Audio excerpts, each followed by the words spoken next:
Hi,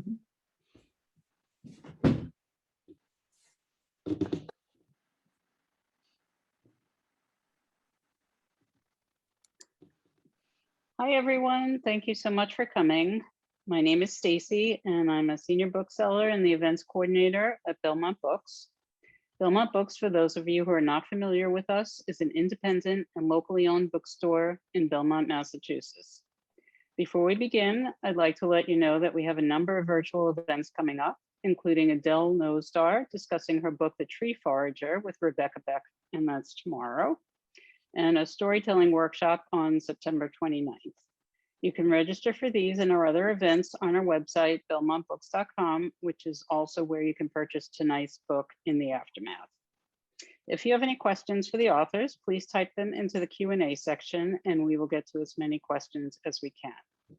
We're very excited to welcome Jane and Ginny, and we're particularly excited to be here with Jane for her launch. I want to tell you a little bit about them, and then I will turn the event over to them. Jane Ward is the author of Hunger and the Mosaic Artist. Hunger was selected by the New Hampshire Humanities Council to be included in the 2001 to 2002 statewide reading program, New Hampshire Reads. The Mosaic Artist was the recipient of numerous accolades. Jane graduated from Simmons College with a degree in English literature and began working almost immediately in the food and hospitality industry as a private events planner with Creative Gourmets in Boston, a planner of corporate parties at the 95th restaurant in Chicago, and a weekend baker at Quebrada Bakery in Arlington, Massachusetts, which is right near the bookstore. She's been a contributing writer for the food magazine Local in Season, and a blogger and occasional host of cooking videos for NPN Online, an internet recipe resource affiliated with several newspapers across the country. Although a Massachusetts native, Jane recently settled in Chicago after returning to the US from Switzerland. Virginia Pye's collection, Shelf Life of Happiness, won the 2019 Independent Publisher Gold Medal Award for short fiction, and one of the stories was nominated for a Pushcart Prize. She's also the author of 2 award-winning novels, River of Dust and Dreams of the Red Phoenix. Ginny has taught writing at New York University and the University of Pennsylvania, and most recently at Grub Street. She grew up in Belmont and now lives with her husband in Cambridge. And without further ado, I will turn the event over to you, Jane and Ginny. Thank you, Stacy. Nice. Thank you, Stacy. Really appreciate it. I'm very excited to be helping you out with your launch, Jane. I'm thrilled with this and with your book. Yeah. Yeah. It's a wonderful novel, and I'm assuming that folks who are here haven't had a chance to read it yet.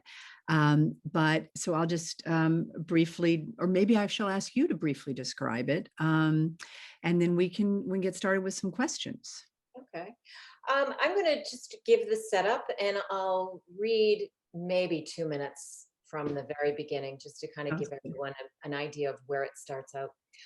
The novel begins in 2008, just as many people are about to be thrown into financial uncertainty because of the lending bust.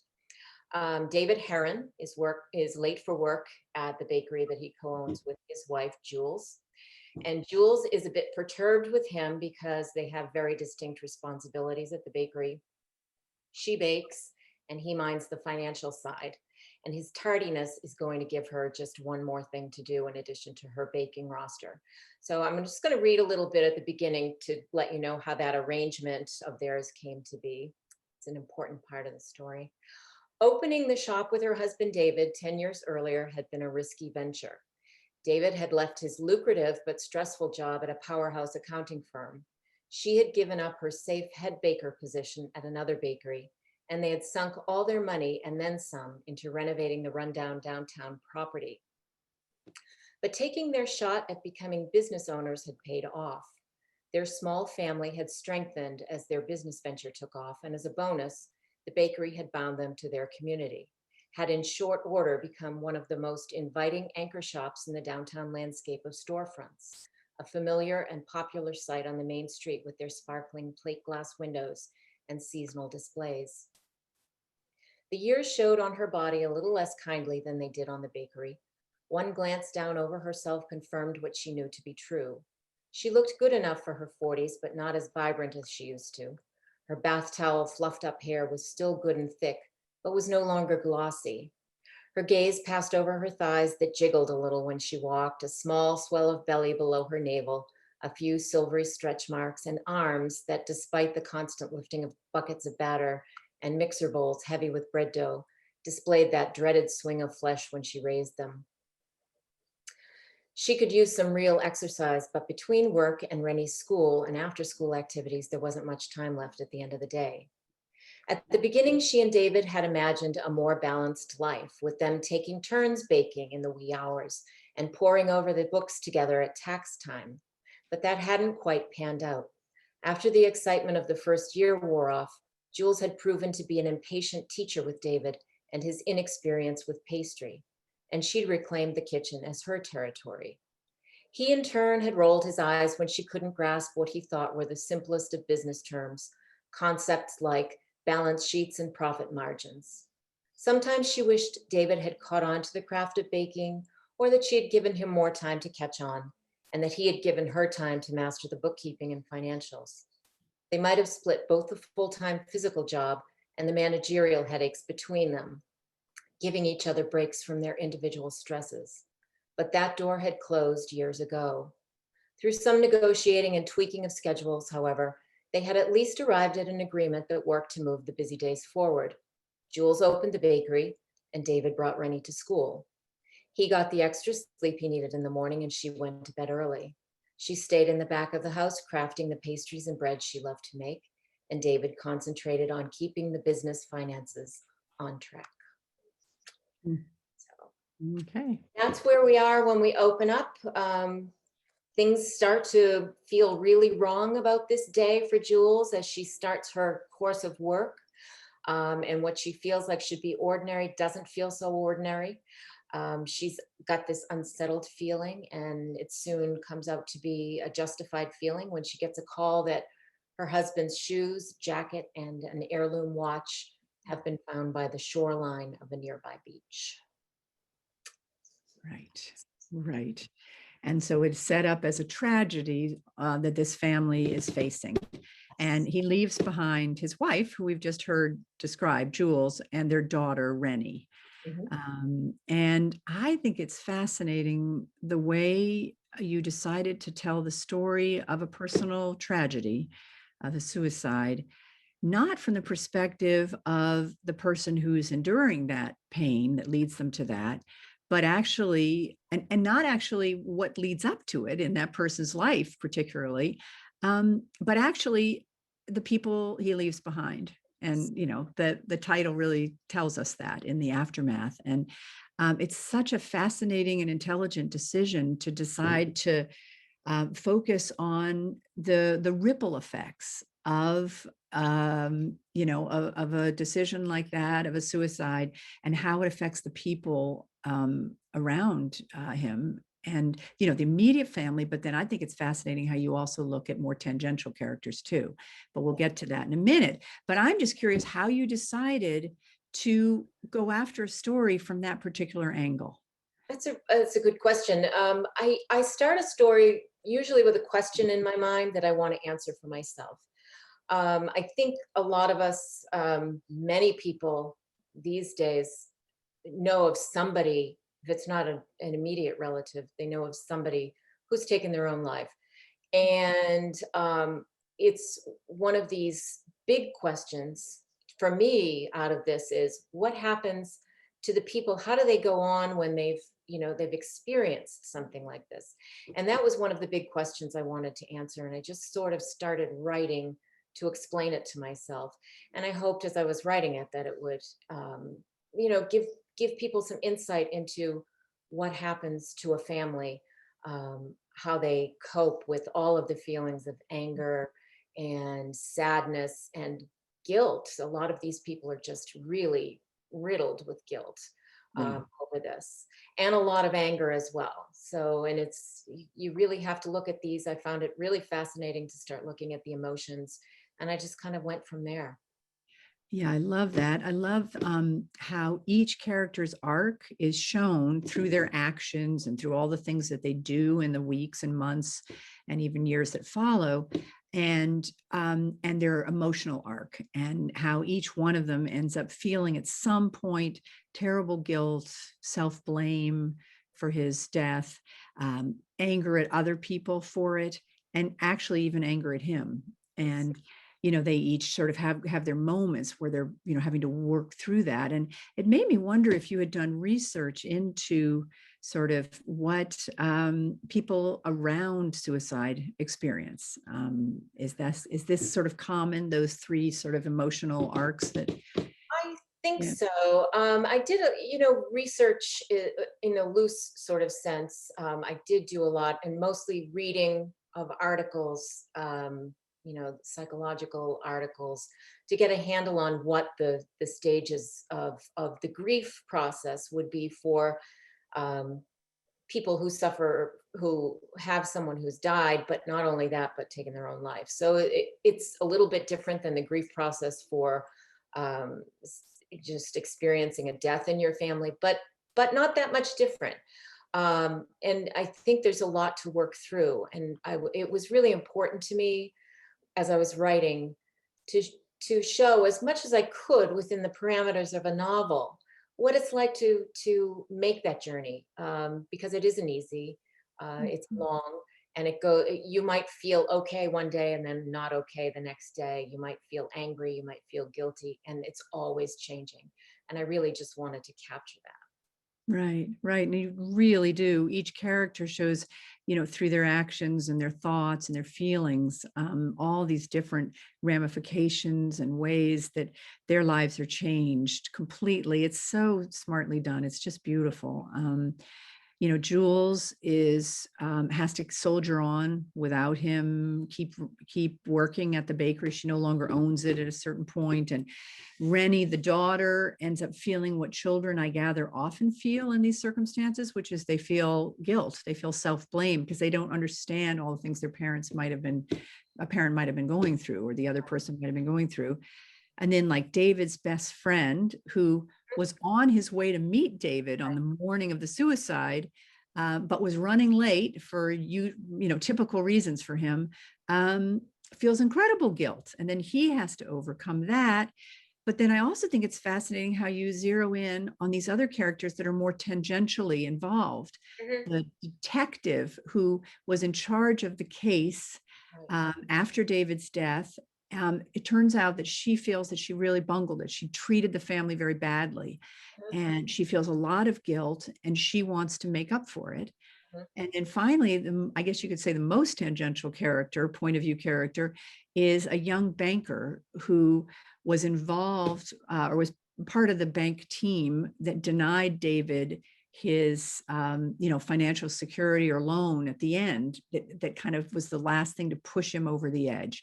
So I think it's so interesting that you didn't just stick with the immediate family. You did these outer layers and circles. And how did you come to that? How did you end up deciding to focus on those slightly more distant characters from the main character?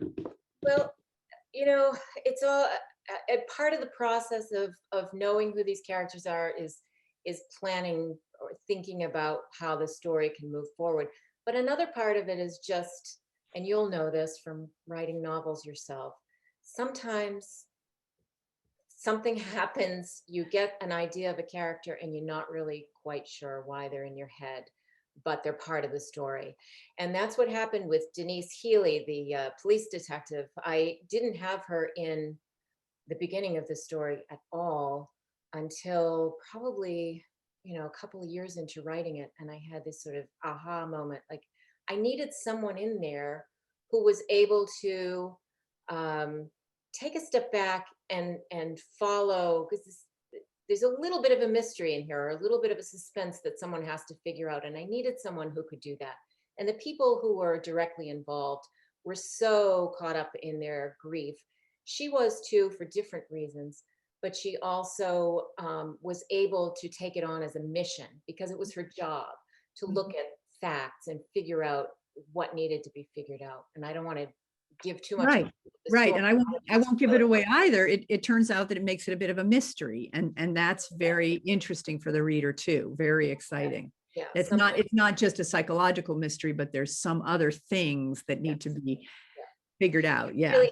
She Yeah. really needs to be on the case. And I Yeah. just saw her one day and I thought, oh my goodness, it's like Yeah. yes, I need a police detective. And I need a reason Yeah. for her to be involved. And she was Right. involved because Right. she was part of it, and she felt also an incredible amount of guilt over her role in dismissing the family's feelings when she first Mhm. met them. And the banker, I thought, I wanted to.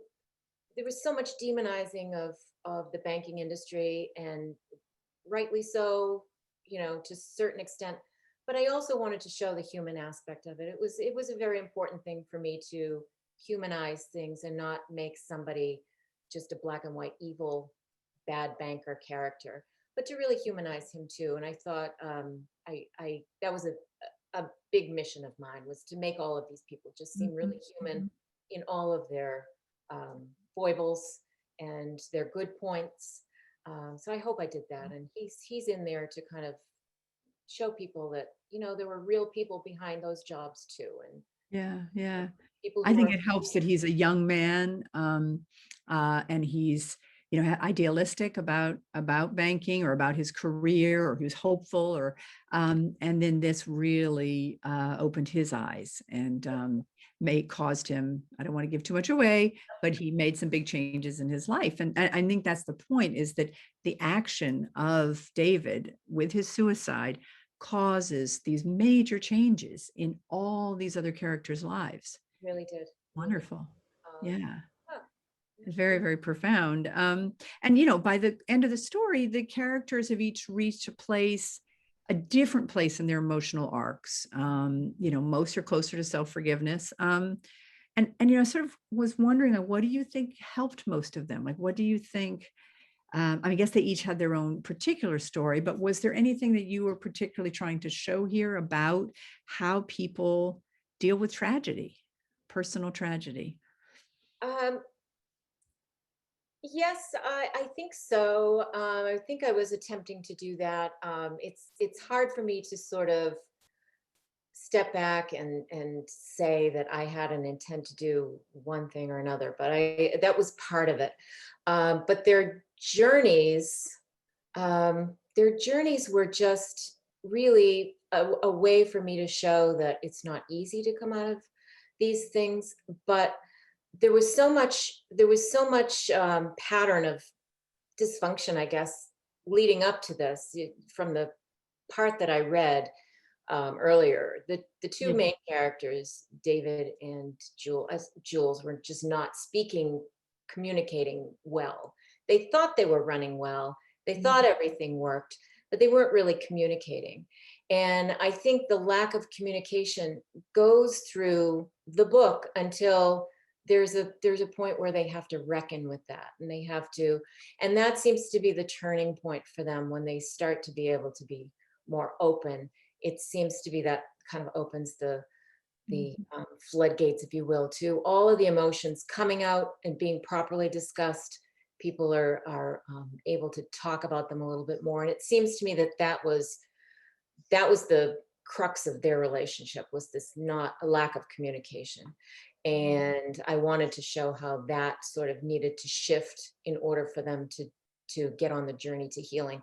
Ultimately, I mean, it sounds like we're talking about a very depressing subject, but I really believe this is a very hopeful story with a lot, Mhm. there is a way through.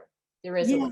Yeah, no, absolutely, absolutely. I mean, I think it's more interesting in a novel when you see characters struggling with something, and what people have to figure out. It's a conundrum. How do you go on after a huge tragedy like this in your household, or that you've encountered? And it's very, very real and very human, and the way you handle it is really wise. I think it's very intelligent. And I think one thing that was really smart about the book, and we sort of got a sense from the little bit that you read, is that you start out with just a regular day.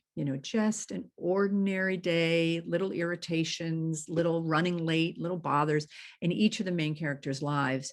Not a day that you would ever think about twice, ever again, except that this horrendous thing happens, that happens to fall on this day. And I think that the way that the story sort of slowly builds in that way, I think is really smart, because it again shows sort of the realness of this sort of thing, that basically a suicide happens when other people aren't watching, like, right? I mean, it doesn't happen when everybody's thinking about that person, otherwise it wouldn't happen. I mean, I may be naive, but I think that's true. So there's some way that it had to be that everyone else was just going about their days. Just a regular day. Rennie forgot her homework. Yeah. Little things went wrong, but even those weren't outside of the normal routine. Things go wrong in people's lives, but there just seemed to be a building and a building and a building up to something just not feeling right for Jules towards the end of this. But I think so much of, we tend to think of suicides sometimes as things that are, people plan them, or they thinking about them for a long time, or they become, and a lot of times they are due to a long-term mental illness. But I think there's also those moments of just despair when you can't see your way out of a problem. And it's sort of a split second, but irrevocable decision. I mean, you can't take it back. And things that I think about, like, what if one person had walked by? And it was like what you said a minute ago. These things happen when people are going about their business. Well, what if one person had stepped out of that and reached out? Or what if David had said something? But, or like his friend did arrive on time that day, right? I mean, no wonder he feels so guilty. But I know that your publicist, Caitlin Hamilton, who we both know and love, put us together because she thought that we would really hit it off, which we have. I'm really excited to become friends, but also because she thinks we both write about difficult subjects.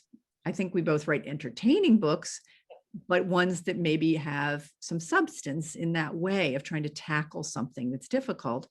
And I'm thrilled, that she brought us together. But I just wanted to hear what you have to say about that. About what can you say? What are you going for writing about more difficult things? Are you trying? Is there some part of you that really wants to tackle something that maybe not every book tries to tackle? Yeah, I'm going to turn this over to you too after I answer this, because I'm curious, and I'll talk to you about that in a second. When I was young, and I would write, I would talk about wanting to write a story, my mother would always say it would be very easy to write a romance novel, and it would be, but it wouldn't be easy for me. And it just, and I'm a very optimistic, sunny person. I don't spend a lot of time in my real life in a dirge of emotions. I'm just very upbeat and very optimistic. But there's something about when I think about things, I think I'm thinking about people and where relationships go wrong, or where, because I think relationships are just at the crux of everything we do every day. And sometimes they work and sometimes they don't. And those spaces fascinate me.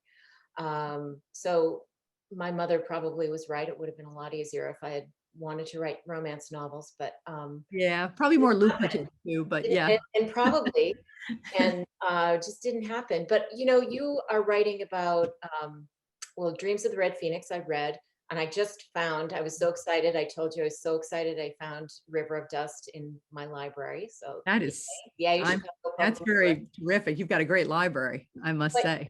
Yeah, but you're writing about, and these are sort of historical novels. Yeah, would you classify them as historical novels? I guess One of them is set in wartime, just before World War II, and the other one set during, correct me if I'm wrong, the Boxer Rebellion. 1910. Yeah. And those are difficult. I mean, missionaries from the United States in China during those times Mhm. So what draws you to those topics? Well, I don't want to dwell on my, Yeah. I want to veer us back towards you, but I'll just say, I ended up finding a lot of satisfaction and fascination with the books that I read going back to high school and college, that come out of the colonial literature tradition. And they were really the Somerset Maugham and Heart of Darkness and these wonderful books. And Naipaul's Bend in the River. These are books that are all sort of about, a dominant white culture entering another society and not really understanding them. And I never pieced it together why I was so drawn to those, but it turns out that's part of my family's heritage. And I suppose it just was a way for me to try to digest that and understand that as a white person, and make fun and interesting stories in these other exotic settings, exotic to us. And in fact, the idea behind them is, in fact, that for the people who live there, it's not exotic. It's just what life is like, of course.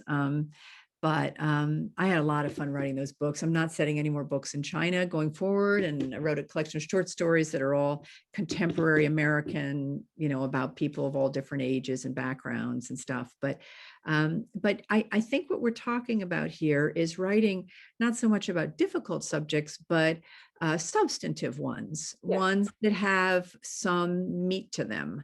And I really appreciate that that's what you're going after. And it made me curious if you had done a lot of research. I think you touched on this earlier, but research about suicides, research about sort of the emotional, roller coaster rides that people go through when they've experienced this in their families, et cetera. And what your process is of writing a novel of this kind of depth. Yeah. Well, as you said a minute ago, I think we gravitate towards these subjects because we're trying to make sense of something. And I think that says it all. And for some reason, you and I are people who, and I think most writers, they are driven to try and make sense of things. So it wasn't something I set out to do. I did not really want to write about suicide. And originally, when I started the book, it was just very early on, I knew he would be sort of overwhelmed with his problems. And I had him run, I thought maybe he'll run away. But I soon learned that that really wasn't the solution. It was just too difficult to make someone run away and lose their identity in this day and age. It was just difficult. And really what was speaking to me was that he was doing something that was going to be drastic, because that would then, turn his whole family into turmoil and all these other people into turmoil. And it gave me that opportunity to talk about and think about how I could make sense of it. I think that I want to give people who are reading the book an idea of why this happens. I think so many times we read about these stories and people are quick to say, what a selfish act. What a, how could anyone do that to people? And sure, how does a person leave his wife and his daughter and in such bad circumstances? But I always want to try and make sense of that. And I want people to understand too, that there's a human being behind that, and not everybody makes great decisions every time, every minute. And there are reasons why people do what they do, and they're not necessarily selfish. They're caught in this moment of utter despair. Yeah. Yeah. You capture it beautifully. Yeah, it's very well done. And did you end up feeling like you were particularly wanting to get it right for those people out there who might read the book who may have experienced something like this firsthand? Yes, I did want to get that right. And I also went into it knowing that there would be people who probably would not pick up the book, because even though the suicide does not happen in the book, it does not occupy a lot of the space. It's what happens afterwards. I know these things are very raw to people, so I did want to be respectful of emotions and the characters, especially going through this. But I also was very realistic, thinking this is not going to be a book for everybody.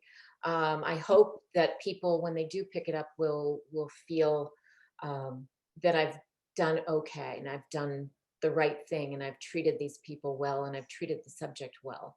But I also understand if it's too much, because suicide is a difficult thing for a family. If I've learned anything, difficult for a family to go through this.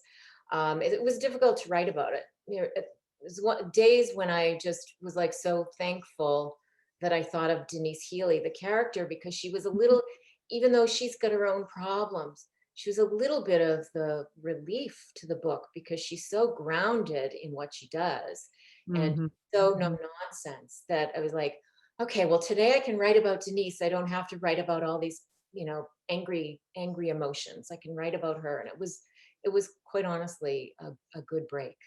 Yeah, very smart to have done that, and to have had the other character as well, who's more tangential. Well, about your sunny personality and lots of people, I want to ask you about your writing community, but I think now would be a good moment for you to take a look at the chat for just a second. We're not going to quite take questions yet. We'll do that in about 15 minutes. But I just want you to notice how well loved you are. Look at all these. Oh, my friends. Yeah. I miss you all. You do. I wish we could do this in person, and I wish that we could stop and hug everybody. Oh, it's so nice to see everybody here. Oh, I'm going to start to be. These are, I'm guessing, folks that are perhaps more from the Boston area. I'm not sure, but yeah, these are a lot of my Boston area friends. And I think you involved in writing community here and in Chicago and every place you've lived, or how have you figured that out over the years? Yeah, I've lived all over, and I've found writers wherever I've been. I lived in Iceland for a while too. Back when my husband was in the Navy, I was in Iceland, and I had a great writing group there, the Keflavik Writers Circle. Give them a little plug. And one of the members is still like a very trusted reader of work, a good beta reader for me, and a good friend. And that's Chris. I don't know if he's here, but if he's here, he's great. I'm working with a writing group now, and because of the pandemic and because of Zoom, we're from all over. I've got a friend in Colorado, and I've got Ellen, our friend in Virginia, and then our friend Charlie up in New Hampshire. So we all get together once a month and write. And I've got people who will, I feel very comfortable sharing work with. And it's a wonderful thing. It's great to have I don't know if people who read books understand, yes, I write the books, but these books would not happen without the supportive writing community that you have, the beta readers, the people in your writing groups. It's just wouldn't happen. They give you so much, and you probably experience this too, so much input that sort of sets you on the right track if you're veering off. Yeah, that's wonderful. That's wonderful. And so we've talked a little bit, you and I, about literary citizenship. And I would love to hear, because I think you're a good model for it. How do you define it, and how do you practice it? Well, I practice it in a lot of different ways. I try and be a real champion for other writers. People in my writing group, I think, I hope they would say that I'm a good champion of their work. I like to shout out people on social media and make sure that people are looking at their books, not just my own books. And just helping people work through things if they're in my writing group or they need someone to read a passage of their work in progress. I like to think that I'll read it and just offer them some either concrete help or cheerleading, whatever they need. But I'm also on the other end, on the other side of it, I've been a library advocate for, 16 years now, since 2005. Had an actual role either as a trustee of a library or a role in a friend's library group. And I've been able to sort of be on the other side of literary citizenship here and helping writers in our communities do programs with us, get their names out. And I'm doing what you're doing and doing what the bookstore is doing, helping them get the word out about their book on these Zooms. And we've been doing a lot of programs for them too. So, yeah. you've been moderating and all of that. That's wonderful. Yeah, that is terrific. Yeah. Yeah, well, What is your writing? What is your writing group? Do you have a writing group or? I actually don't right now. Well, it's not true. It's a little, some people have writing groups for like 20 years and Mhm. or 30 years. And I think that's wonderful. I have lived in a number of different places and I have dear friends in Richmond, Virginia, who I can easily share work with and have in the past. And actually we get together once a month and talk more about, I would say, the business of Yeah. writing, sort of where we're at with our work. Most of them are published authors, and so there's an awful lot to talk about, to share, that has to do with sort of how we're trying to build our careers and what we're up against, and the successes and failures. And so we talk once a month. We have a Zoom, and then I have local in Boston and Cambridge and Belmont and Arlington. I have some women writer friends who I've exchanged work with, and others I just get together and have a glass of wine with, and we talk about books we've read. And there's just so many ways. And I realize some of my dearest friends are writers because of this, that it's sort of a fast, quick way of getting to know people more deeply, because you get to see what their dreams and aspirations are and what they really love to think about and dream about. And when you decide to take on writing a novel, for example, you're with that subject matter for like 5 years or so. And so when you talk to a writer friend, you see what their passion is and where they're at with that project. How long did it take you to write this book? Well, I started it in 2014, and I sent the manuscript out in December of 2019, I believe. I think that's right. This pandemic has just made my whole concept of time Yeah, I think we lost a really year there. freaky. So, but I think that's right. So about 5 years. Yeah. About 5 years. Yeah. Do With you outline, or what do you like to do? Do you envision the whole book and then dive in, or what? Yeah, no, I'm total Organically? pantser. I'm a total pantser writer. Yeah. I see So for characters. wait, hold on. For Yeah, those who don't know, right. would you want to explain what you mean by that? Pantser is a person who writes by the seat of her pants, no outlines, just kind of jump in and go and see where the characters take me. I will have this big question of something that I'm interested in writing about. Then I'll start to see the characters. I saw Jules and David and that bakery downtown that's such an anchor in their community, and just took it from there.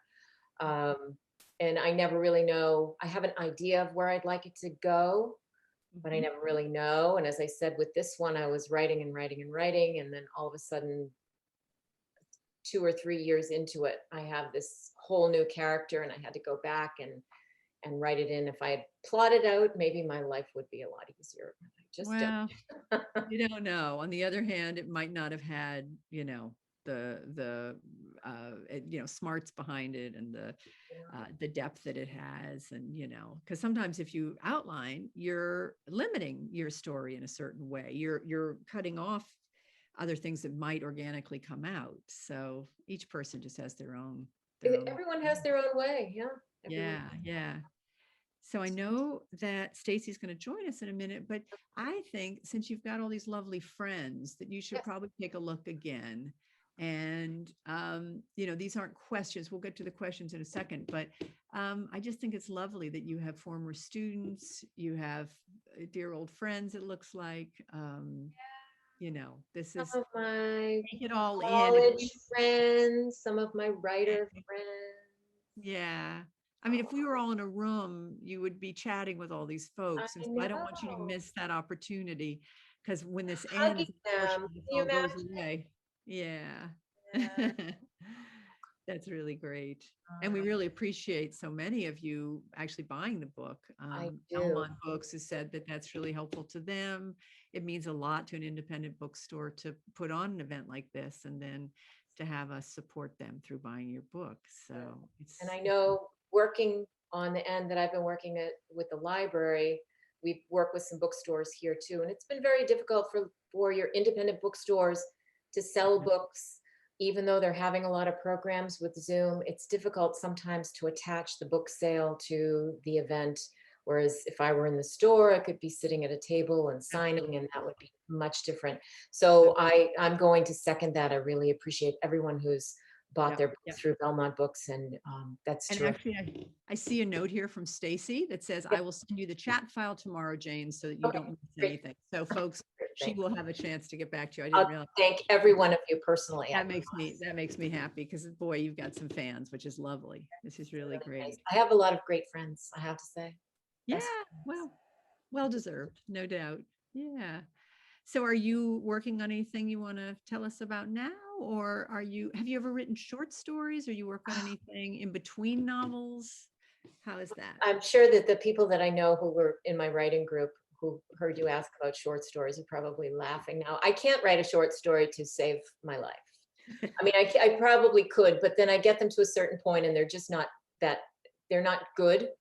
I could probably make them better, but I just lose interest. I really love the scope of novels. I love being able to go on and on and on. And they always say in the writing, you know, the novels, the kind of the lesser of everything. Short stories are more important. Poetry is the best. And I have some poets in the audience too, and they're phenomenal poet friends. Yeah. And they use the fewest words to say the most. And I really admire all of that. I need a lot of words. I'm working on another novel. I've put it on hold for the past 5 or 6 months while we've been getting ready to put this book out. But I'm really excited about it. It's about motherhood. It's Great. titled, sort of working title is Mothering.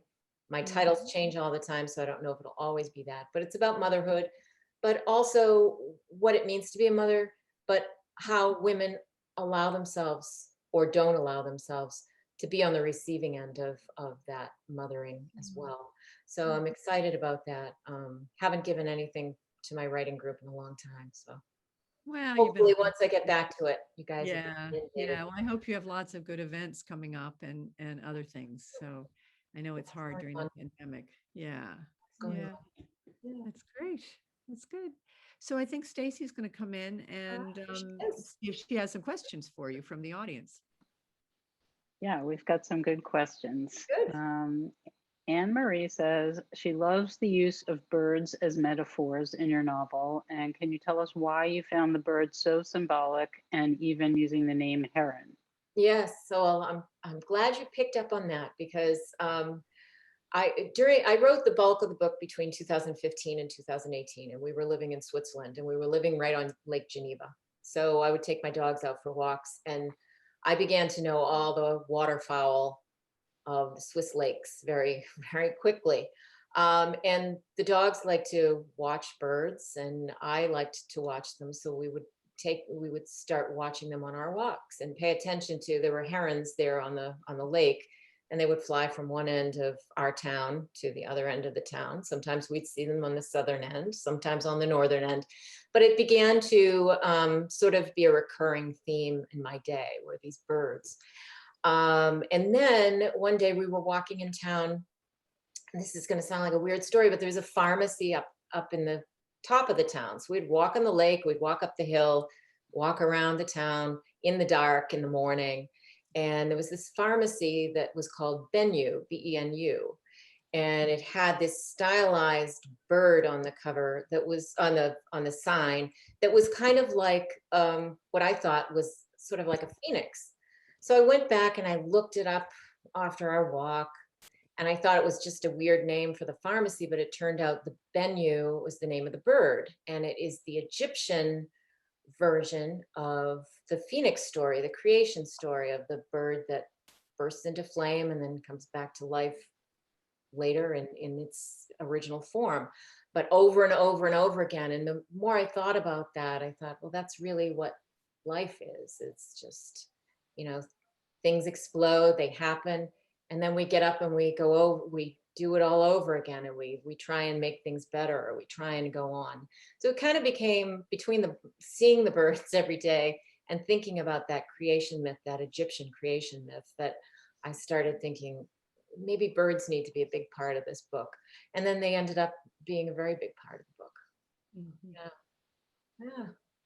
Thanks, Sorry Anne. to interrupt, Yeah. but I just want to say one thing. It turns out that's another thing you and I have in common is the phoenix as a symbol. I mean, I have a whole book called Dreams of the Red Phoenix, and it's the Chinese myth story using the phoenix. And so, you know, it's all cultures. Every culture has one. Yeah. Yeah. Yeah. Yeah. It's fascinating to me. Yeah.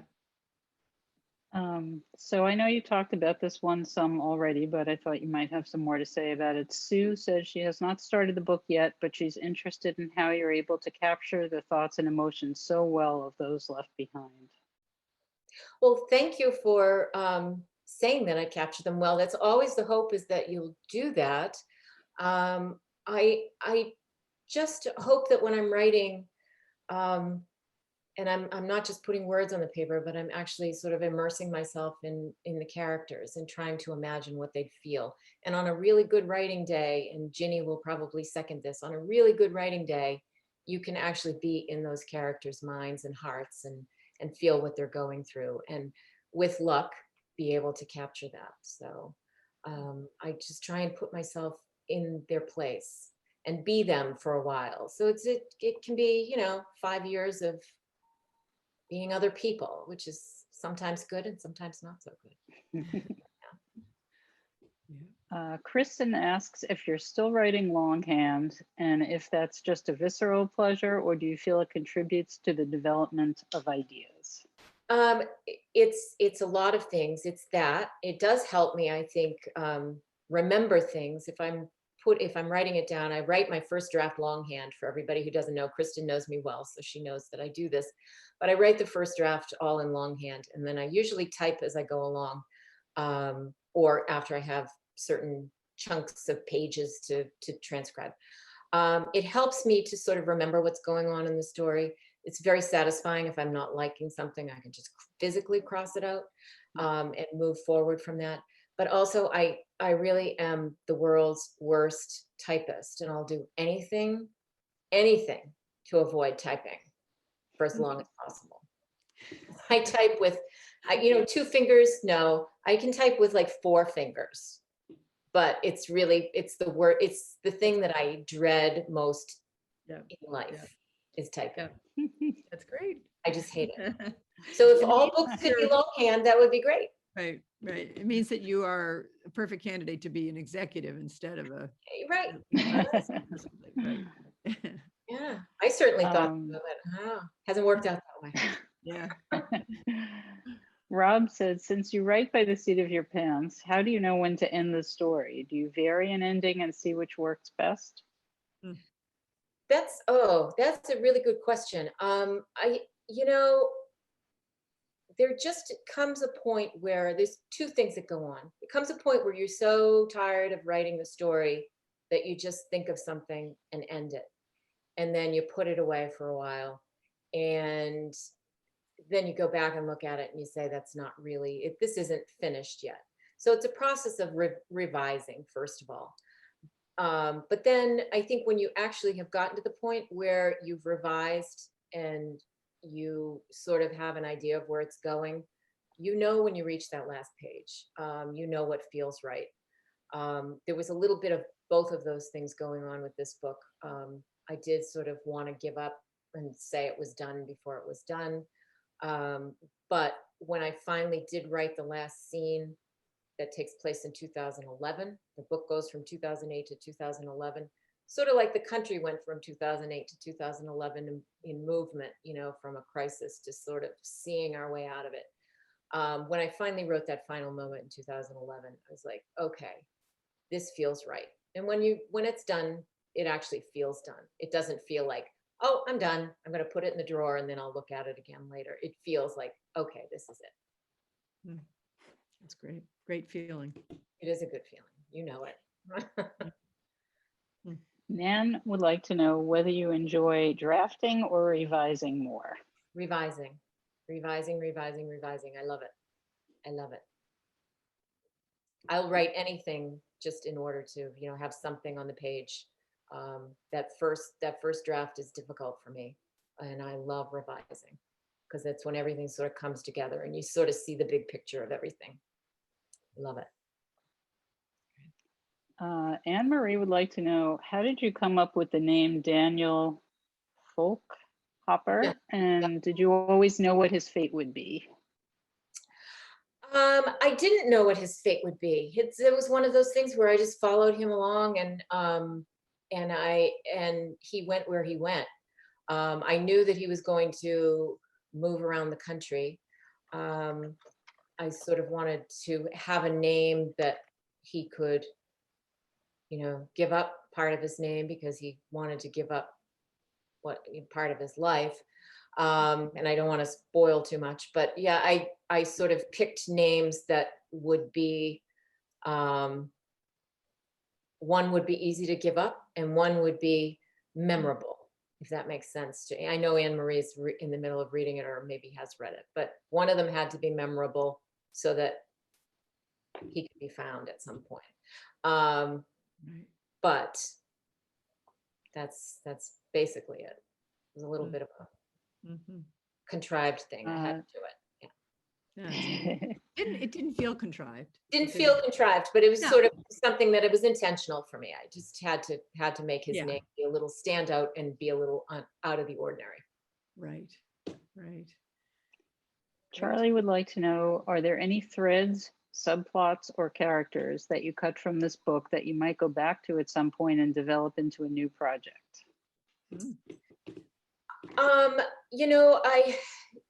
I feel a little bad about Daniel's arc because he met some really good people when he in one of his jobs as he's traveling around the country. He met some really good people up in Maine, and I really liked the people he was working with. He went to work in a restaurant outside of Mount Desert Island in Maine, and the people he was working with in the kitchen, Willa and her son Josh, and his boss there, ML. I really liked them. I don't know if they'll show up again or not, but I feel badly that they sort of had to drop out because I've gotten very invested in their lives. I love writing about children. I love writing about teenagers, and I like Josh. I thought he was a great young character, and yeah, maybe long answer than short answer, maybe. Yeah, that could be a short story. Yeah. Well, maybe Charlie could write it. He's Sure. good at short stories. Uh-huh. Okay. I'm sorry. That's actually perfect thing. I just wanted to throw in, sorry to go back way to the beginning of all this, but I left something out of my bio, which is I'm now fiction editor for Pangyris. And Oh, yes. we have all these writer friends on here. And I really want to encourage wonderful writer friends to send short stories to Pangyris, which is a literary magazine based in Cambridge, Mass. So Charlie, whoever you are, Yes, Charlie. polish up that story about Josh, the character in Jane's novel, and send it on over to Pangyris, because genuinely we're trying to build this magazine, and it's a really great staff and good people. And this is sort of part of the literary citizenship where you encourage others, you bring them in, you try to make things happen for all of us. So I just want to throw that out there. Oh, that's great. How long has Pangyris been active? Oh, golly, now I can't remember. It's not brand new, maybe 10 years, maybe. Okay. Yeah, it's been around a little while. They've got wonderful things going on, different editors of food writing, writing about the environment, nonfiction contest going on right now with a $1,000 prize. Oh, cool. It's a terrific magazine with good folks. So. All right, short story writers and food writers. I know you're out there in the audience. Please look at Pangyris. Yeah. I mean, that's the thing. How did you feel about submitting this novel, and how did that process go, and how do you feel about where publishing is at these days? If I can interrupt with that question. I'll try and keep it brief. It's a long, we could have a whole Zoom seminar on publishing these days, but there are a lot of new options for getting books out there. I sent this book around and got a lot of response from agents. They took a look at it, and I got a lot of complimentary rejections. So I started looking into small presses, and I looked at She Writes Press, and She Writes is a hybrid publishing company. They operate on the hybrid model, which is some of the costs are borne by me and some of the costs are borne by them. And they have, it's like the best of all worlds. They let you have a lot of creative freedom because it's your property, but they will distribute the book traditionally. That's why you'll find it in small bookstores, because they go through Ingram Publishing Services, which is what every other book that comes out of one of the big houses goes through to get into bookstores. So it's been a great experience for me. I've had a lot of hands-on say in the book, the cover, the content, the editing, and they really pushed me. It's much better than doing it on your own, because they really, really pushed me to put out a good book, and they really care about putting out good books. So I felt very comfortable once it found a home with She Writes. Brooke Warner, our publisher, is just a fantastic person, and she's tough. She's really tough, but she made me put out a really good book at the end of the day, which was good. Oh, Ginny, you're muted. I muted myself by accident. It's yes, I will weigh in that it is a really terrific novel, and I just really want to congratulate you. It's really beautifully done. Thank you. And a significant book. It's really wonderful. Thank you very much. Thank you very much. It's always all right. We have one more question. Jane, which character did you love in the book, and who did you dislike?